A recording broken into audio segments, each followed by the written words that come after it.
खेती कानूनां ਨੂੰ ਲੈ ਕੇ ਗੱਲਬਾਤ ਕਰਨ ਲਈ 30 ਦਸੰਬਰ ਨੂੰ ਕਿਸਾਨਾਂ ਤੇ ਸਰਕਾਰ ਵਿਚਾਲੇ 6ਵੇਂ ਗੇੜ ਦੀ ਬੈਠਕ ਹੋਏਗੀ। ਇਹ ਮੀਟਿੰਗ ਦੁਪਹਿਰ 2 ਵਜੇ ਵਿਗਿਆਨ ਭਵਨ ਵਿਖੇ ਹੋਏਗੀ। ਕਿਸਾਨਾਂ ਨੇ ਗੱਲਬਾਤ ਲਈ ਕੇਂਦਰ ਦੇ ਸੱਦੇ ਦਾ ਲਿਖਤੀ ਜਵਾਬ ਭੇਜਿਆ ਹੈ। ਕਿਸਾਨਾਂ ਨੇ 4 ਸੂਤਰੀ ਏਜੰਡੇ ਤੇ ਹੀ ਗੱਲ ਕਰਨ ਦੀ ਮੰਗ ਕੀਤੀ ਹੈ। ਕਿਸਾਨਾਂ ਵੱਲੋਂ ਤਿੰਨੇ ਖੇਤੀ ਕਾਨੂੰਨ ਰੱਦ ਕਰਨ ਅਤੇ ਐਮਐਸਪੀ ਤੇ ਨਵੇਂ ਕਾਨੂੰਨ ਦੀ ਮੰਗ ਕੀਤੀ ਗਈ। इस विचाले किसानों ने अपने ट्रैक्टर मार्च ਨੂੰ एक दिन ਲਈ टाल दिता है। किसानों ने कहा कि जे 30 दसंबर ਨੂੰ सरकार नाल गल ना बनी तो 31 दसंबर ਨੂੰ ट्रैक्टर मार्च कढ़िया जाएगा। किसान आगू हरिंदर सिंह लखोवाल ने कहा कि सरकार नाल 30 दसंबर ਨੂੰ होने वाली मीटिंग तो काफी उम्मीदां ने। इस दौरान उन्होंने किसानों ਨੂੰ 31 दसंबर के ट्रैक्टर मार्च में शामिल होने की भी अपील की। हरियाणा के साबका मुख्यमंत्री ओम प्रकाश चौटाला ने प्रधानमंत्री को चिट्ठी लिख के खेती कानून रद्द या सस्पेंड करने की मांग की है। कहा कि सरकार ने किसानों का दर्द समझना चाहिए। प्रधानमंत्री नरेंद्र मोदी ने कहा कि प्रदर्शनों दौरान संपत्ति को नुकसान पहुंचाना ठीक नहीं। इस संपत्ति किसी पार्टी की नहीं बल्कि देश की है। प्रधानमंत्री रेल कॉरीडोर के उद्घाटन प्रोग्राम में बोल रहे सन। मुख्यमंत्री कैप्टन अमरिंदर सिंह ने पंजाब में मोबाइल टावरों की भंनतोड़ करने वालों को चेतावनी देंदਿਆਂ कहा कि कानून हथ विच लैण दा किसी नूं अधिकार नहीं। इस विचाले 32 किसान जथेबंदियों ने भी लोगों को टावरों को नुकसान ना पहुंचाने की अपील की है। जथेबंदियों ने कहा कि शांतमई ढंग नाल किसानों का प्रदर्शन होना चाहिए। खेती कानूनों खिलाफ कांग्रेसी सांसदां दा जंतर मंतर ते धरना भी लगातार जारी है। कोरोना नूं हरा के सांसद गुरजीत सिंह औजला मुड़ तो धरने में शामिल होने पहुंचे। टिकरी बॉर्डर पहुंचे किसान आगू राकेश टिकैत ने किसानों वालों 26 जनवरी की परेड शामिल होने का ऐलान किया। तिरंगा लगा के 1 लाख ट्रैक्टर दिल्ली में शामिल हो। ਸਿੰਘੂ बॉर्डर ते गोहाना के किसानों ने जलेबिया का लंगर लगाया। किसानों ने कहा कि खेती कानून रद्द होने तक ये लंगर जारी रहेगा। पंजाबी गायक कमल ग्रेवाल एक बार फिर दिल्ली मोर्चे शामिल होने पहुंचे। ग्रेवाल ने वॉलंटियर्स के नाल मिलकर सड़कों की सफाई भी की। गुरदासपुर किसान जथेबंदियों ने डीसी दफ्तर के बाहर प्रदर्शन किया। धरनाकारियों ने दिल्ली मोर्चे जान गंवाने वाले किसानों के परिवारों लिए वित्तीय मदद की मांग की। मानसा किसानों ने डिप्टी कमिश्नर दफ्तर के बाहर जम के प्रदर्शन किया। धरनाकारियों ने कहा कि परिवारों को वित्तीय मदद मिलने तो बाद ही दिल्ली मोर्चे जान गंवाने वाले 2 किसानों का अंतिम संस्कार किया जाएगा। किसानों के हक सुनाम के फ्रीडम फाइटर्स भी सामने आए ने। आजादी घुलाटिया ने कहा कि वह प्रधानमंत्री को चिट्ठी लिख के खेती कानूनों को रद्द करने की मांग करेंगे।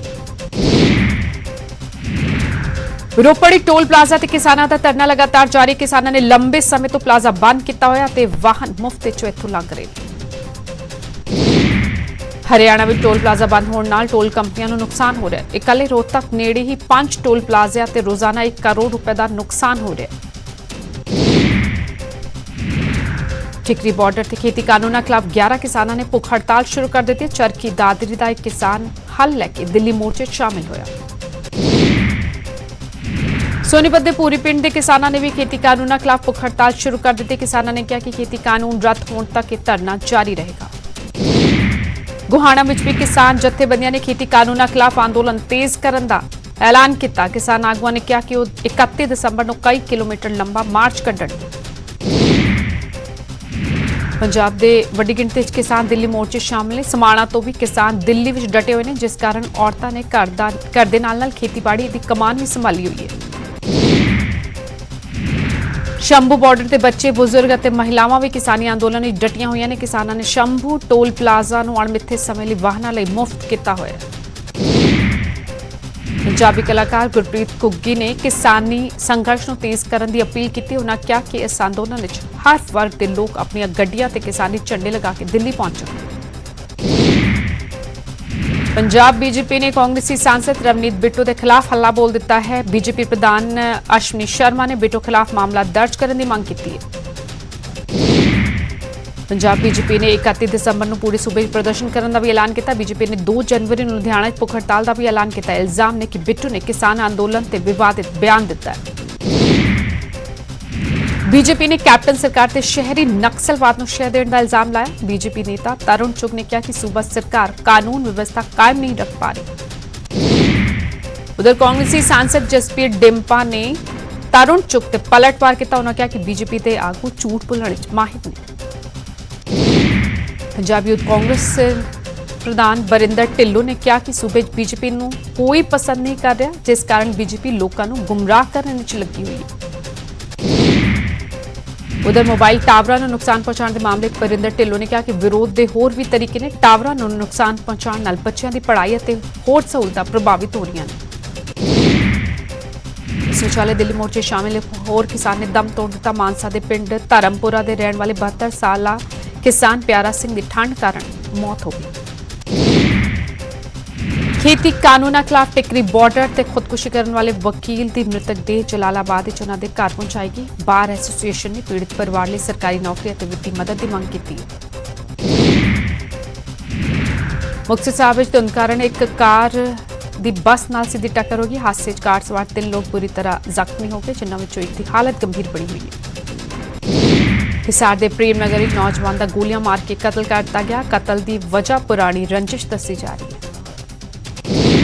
ਕਰਨਾਲੀ ਚੋਰਾਂ ਨੇ ਸਦਰ ਬਾਜ਼ਾਰ ਵਿੱਚ ਇੱਕ ਦੁਕਾਨ ਨੂੰ ਨਿਸ਼ਾਨਾ ਬਣਾਇਆ। ਚੋਰ ਹਜ਼ਾਰਾਂ ਦੀ ਨਕਦੀ ਅਤੇ ਸਮਾਨ ਚੋਰੀ ਕਰਕੇ ਫਰਾਰ ਹੋ ਗਏ। ਫਰੀਦਾਬਾਦ ਦੇ ਸੈਕਟਰ 85 ਚਲਦੀ ਕਾਰ ਨੂੰ ਭਿਆਨਕ ਅੱਗ ਲੱਗੀ। ਘਟਨਾ 'ਚ 65 ਸਾਲ ਦੇ ਬਜ਼ੁਰਗ ਦੀ ਸੜ ਕੇ ਮੌਤ ਹੋ ਗਈ। ਨਵਜੋਤ ਸਿੰਘ ਸਿੱਧੂ ਦੇ ਖਿਲਾਫ ਸਿੱਖ ਜਥੇਬੰਦੀਆਂ ਨੇ ਅਕਾਲ ਤਖ਼ਤ ਸਾਹਿਬ ਪਹੁੰਚ ਕੀਤੀ। ਆਗੂਆਂ ਨੇ ਸਿੱਧੂ ਦੇ ਖਿਲਾਫ ਧਾਰਮਿਕ ਭਾਵਨਾਵਾਂ ਭੜਕਾਉਣ ਦਾ ਇਲਜ਼ਾਮ ਲਾਇਆ। ਮਾਮਲਾ ਭਗਦਾ ਵੇਖ ਜਥੇਦਾਰ ਨੇ ਸਿੱਧੂ ਨੂੰ ਅਪੀਲ ਕੀਤੀ ਕਿ ਤੁਰੰਤ ਮੁਆਫੀ ਮੰਗਣ। ਸਿੱਧੂ ਵੱਲੋਂ ਧਾਰਮਿਕ ਨਿਸ਼ਾਨ ਵਾਲੀ ਸ਼ਾਲ ਲੈਣ ਕਾਰਨ ਵਿਵਾਦ ਪੈਦਾ ਹੋਇਆ।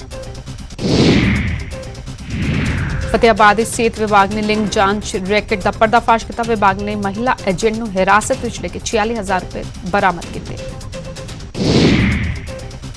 ਪਾਣੀਪਤ ਵਿੱਚ ਸੁਨਿਆਰੇ ਨਾਲ ਇੱਕ ਸ਼ਖਸ ਵੱਲੋਂ 48,000 ਰੁਪਏ ਦੀ ਠੱਗੀ ਕਰਨ ਦਾ ਮਾਮਲਾ ਸਾਹਮਣੇ। ਪੁਲਿਸ ਨੇ ਪੀੜਿਤ ਸੁਨਿਆਰੇ ਨੂੰ ਇਨਸਾਫ ਦਿਵਾਉਣ ਦਾ ਭਰੋਸਾ ਦਿੱਤਾ। ਖੰਨਾ ਵਿੱਚ ਲੁਟੇਰਿਆਂ ਨੇ ਬੈਂਕ ਆਫ ਬੜੌਦਾ ਤੇ ਏਟੀਐਮ ਨੂੰ ਲੁੱਟਣ ਦੀ ਕੋਸ਼ਿਸ਼ ਕੀਤੀ। ਲੁਟੇਰਿਆਂ ਨੇ ਕਟਰ ਨਾਲ ਏਟੀਐਮ ਨੂੰ ਕੱਟ ਦਿੱਤਾ, ਪਰ ਹੂਟਰ ਵੱਜਣ ਕਾਰਨ ਉਹ ਮੌਕੇ ਤੋਂ ਫਰਾਰ ਹੋ ਗਏ। ਬਿਲਾਸਪੁਰ ਪੁਲਿਸ ਨੇ ਪੰਜਾਬ ਹਿਮਾਚਲ ਨਾਲ ਲੱਗੇ ਮੁਜਾਰੀ ਖੇਤਰ ਤੋਂ ਕੱਚੀ ਸ਼ਰਾਬ ਦੇ 9 ਡਰਮ ਜ਼ਬਤ ਕੀਤੇ। ਪੁਲਿਸ ਨੇ ਸ਼ਰਾਬ ਦੀਆਂ 1,500 ਬੋਤਲਾਂ ਵੀ ਨਸ਼ਟ ਕੀਤੀਆਂ। ਅਟਾਰੀ ਬਾਰਡਰ ਤੋਂ ਕਰੀਬ 137 ਪਾਕਿਸਤਾਨੀਆਂ ਨੂੰ ਵਾਪਸ ਵਤਨ ਭੇਜਿਆ ਗਿਆ। ਇਹ ਸਾਰੇ ਲਾਕਡਾਊਨ ਦੇ ਚਲਦੇ ਭਾਰਤ ਵਿੱਚ ਫਸ ਗਏ ਸਨ। ਆਮ ਆਦਮੀ ਪਾਰਟੀ ਨੇ ਰੋਪੜ ਨਗਰ ਕੌਂਸਲ ਦੀਆਂ ਚੋਣਾਂ ਲਈ ਤਿਆਰੀ ਸ਼ੁਰੂ ਕਰ ਦਿੱਤੀ। ਰੋਪੜ ਵਿੱਚ ਕੀਤੀ ਮੀਟਿੰਗ ਵਿੱਚ ਚੋਣਾਂ ਲਈ ਰਣਨੀਤੀ ਤਿਆਰ ਕੀਤੀ ਗਈ। ਊਨਾ ਵਿੱਚ ਇੰਡੀਅਨ ਆਇਲ ਕਾਰਪੋਰੇਸ਼ਨ ਦੇ ਬਾਹਰ ਮੌਕ ਡਰਿਲ ਕੀਤੀ ਗਈ। ਇਸ ਦੌਰਾਨ ਤੇਲ ਦੇ ਟੈਂਕਰ ਨੂੰ ਲੱਗੀ ਅੱਗ ਤੇ ਕਾਬੂ ਪਾਇਆ ਗਿਆ। ਕਰਨਾਲ ਵਿੱਚ ਬਿਜਲੀ ਵਿਭਾਗ ਨੇ ਇੱਕ ਸਰਕਾਰੀ ਦਫ਼ਤਰ ਦੀ ਬਿਜਲੀ ਕੱਟ ਦਿੱਤੀ। ਦੱਸਿਆ ਜਾ ਰਿਹਾ ਕਿ ਦਫ਼ਤਰ ਨੇ 40,000 ਰੁਪਏ ਬਿਜਲੀ ਦਾ ਬਿੱਲ ਨਹੀਂ ਭਰਿਆ ਸੀ।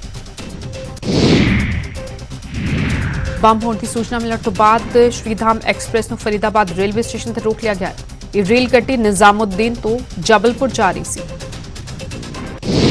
ਅੰਬਾਲਾ ਨਗਰ ਨਿਗਮ ਲਈ ਪਈਆਂ ਵੋਟਾਂ ਦੀ ਗਿਣਤੀ ਕੱਲ 30 ਦਸੰਬਰ ਨੂੰ ਹੋਏਗੀ, ਜਿਸ ਦੇ ਲਈ ਪ੍ਰਸ਼ਾਸਨ ਨੇ ਤਿਆਰੀਆਂ ਮੁਕੰਮਲ ਕਰ ਲਈਆਂ ਨੇ।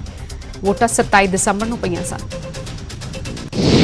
ਸ਼ਿਮਲਾ ਦੇ ਦੀਨ ਦਿਆਲ ਉਪਾਧਿਆਇ ਹਸਪਤਾਲ ਵਿੱਚ ਮਰੀਜ਼ਾਂ ਲਈ ਰੋਟੀਆਂ ਬਣਾਉਣ ਲਈ ਇੱਕ ਮਸ਼ੀਨ ਲਗਾਈ ਗਈ ਹੈ, ਜਿਸ ਦਾ 6 ਜਨਵਰੀ ਨੂੰ ਮੁੱਖ ਮੰਤਰੀ ਜੈਰਾਮ ਠਾਕੁਰ ਨੇ ਉਦਘਾਟਨ 6 ਜਨਵਰੀ ਨੂੰ ਕਰਨਗੇ। ਹਿਮਾਚਲ ਵਿੱਚ ਪੁਲਿਸ ਨੇ ਮਾਸਕ ਨਾ ਪਾਉਣ ਵਾਲਿਆਂ ਖਿਲਾਫ ਸਖਤੀ ਕੀਤੀ ਅਤੇ 42,000 ਲੋਕਾਂ ਦੇ ਚਲਾਨ ਕੱਟੇ। ਇਸ ਦੇ ਨਾਲ ਹੀ 2 ਕਰੋੜ ਰੁਪਏ ਤੋਂ ਵੱਧ ਦਾ ਜੁਰਮਾਨਾ ਵੀ ਵਸੂਲਿਆ ਗਿਆ। ਪੂਰੇ ਉੱਤਰ ਭਾਰਤ ਦੀ ਠੰਡ ਦਾ ਕਹਿਰ ਜਾਰੀ ਹੈ। 31 ਦਸੰਬਰ ਤੱਕ ਠੰਡ ਵਿੱਚ ਹੋਰ ਵਾਧਾ ਹੋਣ ਦੇ ਆਸਾਰ ਨੇ। ਪੰਜਾਬ ਸਣੇ ਕਈ ਸੂਬਿਆਂ ਲਈ ਔਰੇਂਜ ਅਲਰਟ ਜਾਰੀ ਕੀਤਾ ਗਿਆ ਹੈ।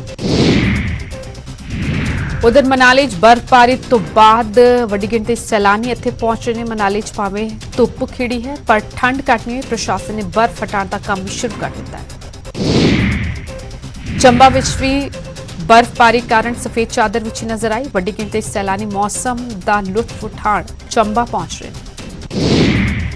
ਨੈਸ਼ਨਲ ਆਈਸ ਹਾਕੀ ਦਾ ਅਗਲਾ ਟ੍ਰੇਨਿੰਗ ਕੈਂਪ ਗੁਲਮਰਗ ਵਿੱਚ ਲੱਗੇਗਾ। ਇਸ ਕੈਂਪ ਵਿੱਚ ਹਿੱਸਾ ਲੈਣ ਲਈ ਲਾਹੌਲ ਸਪੀਤੀ ਤੋਂ 15 ਬੱਚੇ ਰਵਾਨਾ ਹੋਏ, ਜਿਨ੍ਹਾਂ ਵਿੱਚ 8 ਕੁੜੀਆਂ ਅਤੇ 7 ਮੁੰਡੇ ਸ਼ਾਮਲ।